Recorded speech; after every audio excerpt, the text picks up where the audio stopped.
किती किती किती सहन केलं शंभूराजांनी, किती सहन केलं शिवाजी महाराजांनी. मुघलांची सत्ता होती, मुठभर मावळे हातात होते, तरी सुद्धा स्वराज्याचं स्वप्न बघितलं. का? हिंदू धर्म टिकला पाहिजे.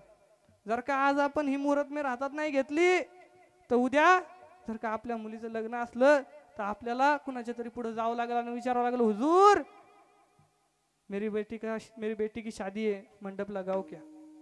सप्ताह करायचा असला तर विचारावं लागेल, हुजूर मुझे मेरे भगवान की आराधना करनी है, मंडप डालू क्या.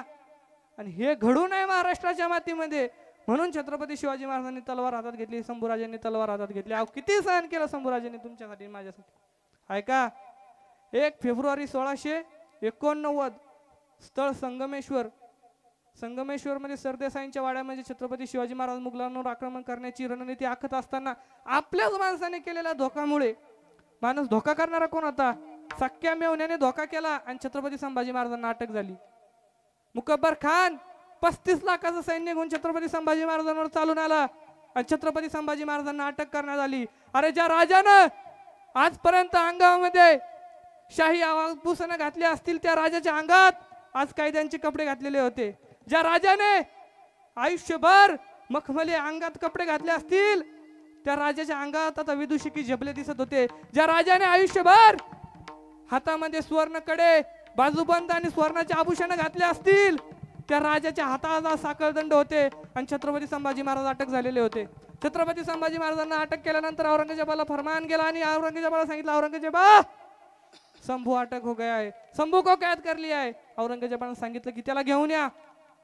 संभाजी महाराजांना घेऊन जाण्यात आलं. संभाजी महाराजांना औरंगजेबा पुढे उभा केला आणि सांगितलं, शंभू को पकड़ लिया जनाब, क्या करना है इसके साथ. औरंगजेब आला आणि शंभूराजांना मला, संभाजी झुक जा हमारे सामने, तुझे तेरा राज लौटा देंगे.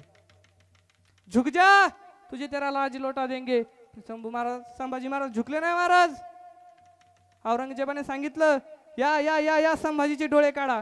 अरे ज्या डोळ्यांनी रायगडावर भगवा फडकताना बघितला, ज्या डोळ्यांनी शिवरायांचं स्वराज्य वाढताना बघितलं, ज्या डोळ्यांनी छत्रपती शिवराय बघितले, ज्या डोळ्यांनी राजमाता राष्ट्रमाता राजमाता मासाहेब जिजाऊ बघितल्या, ते डोळे आता जाणार होते. हापशी लालबुंद झालेल्या सळ्या घेऊन संभाजी महाराजांकडे चालू लागले. संभाजी महाराजांचे हात धरलेले होते. लालबुंद सळ्या हापशी संभाजी महाराजांकडे घेऊन चालले आणि जपदिशी तलवारीने त्या सळ्या डोळ्यात घुसल्या आणि जपदिशी रक्ताची चिरखांडी उडाली. त्या बुबड्या बाहेर पडल्या आणि खाली पडलेल्या मातीत पडलेल्या त्या बुबड्या म्हणत होत्या, अरे राजा झुकला असता, वाकला असता तर आयुष्य आरामात जगला असता. सोसलं कुणासाठी? या तरुण पिढीसाठी. औरंगजेबाने दुसरा फरमान सुनावला, या या शंभूराजांची जीप काढा. हा हा हा या शंभूची जीप काढा. ज्या जिबीने आजपर्यंत हर हर महादेव आणि भवानीचा आवाज केला, ज्या जिबीने आजपर्यंत मला शुभा आम्ही तुमचे पुत्र आहोत, ज्या जिबीने आजपर्यंत आऊसाहेब आऊसाहेब म्हणलं, ती जीभ आता जाणार होती. कुणीतरी आलं आणि संभाजी महाराजांची जीभ धरायला लागलं. संभाजी महाराज जीभ बाहेर काढत नव्हते. कुणीतरी आलं, संभाजी महाराजांचं नाक दाबलं, श्वास घेण्यासाठी जीभ बाहेर काढली. पकडीने जीभ बाहेर धरल्याने सब दिशी जीभ पडली. खाली रक्ताने लाल भंब झालेली जीभ जमिनीत पडली आणि खाली पडलेली जीभ म्हणत होती, अरे राजा झुकला असता, वाकला असता तर आयुष्य आरामात जगला असता.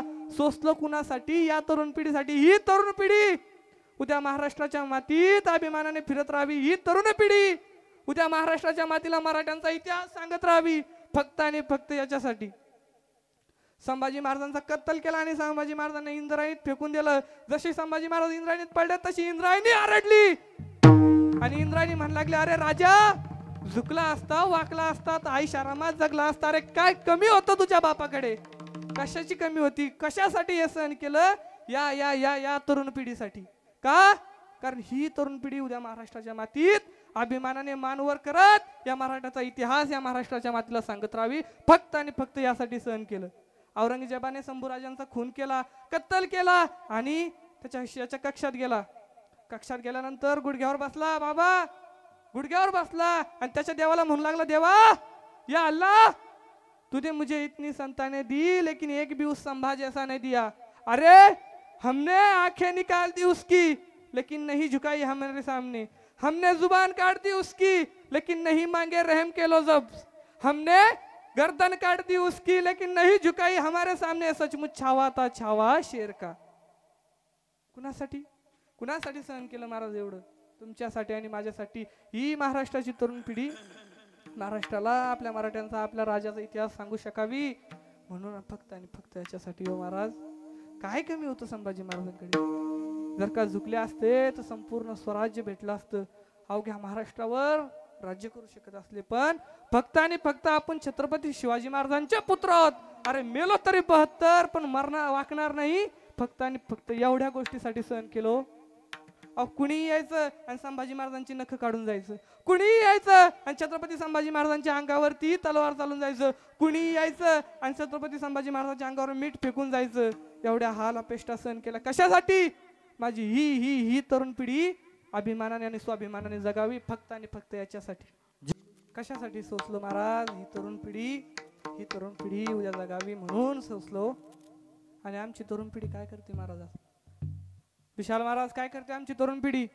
19 फेब्रुवारी आली की एक भला मोठा डॉल्बी लावला जातो. त्या डॉल्बी पुढे छत्रपती शिवाजी महाराजांचं स्मारक ठेवलं जातं. आणि मधात आमची तरुणाई दारू पिऊन नाचती हो, दारू पिऊन.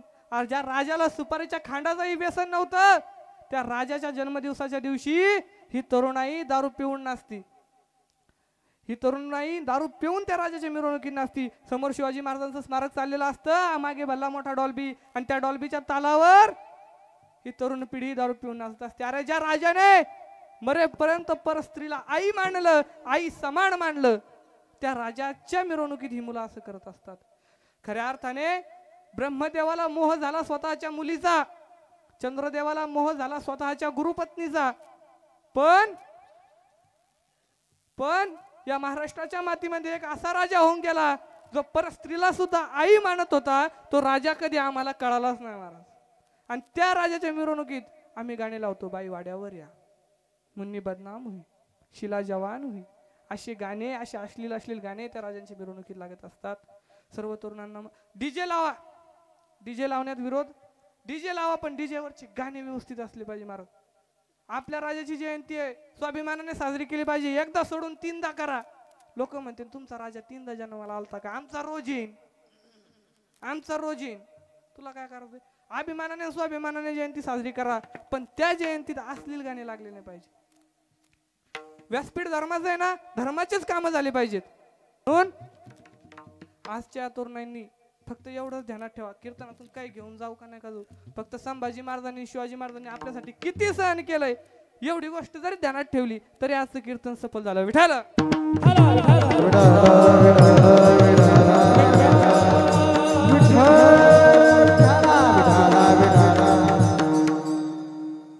छत्रपती शिवाजी महाराजांनी संभाजी महाराजांच्या विचाराचा जागर करायचा म्हणला तर अवघी रात्र कमी पडते महाराज.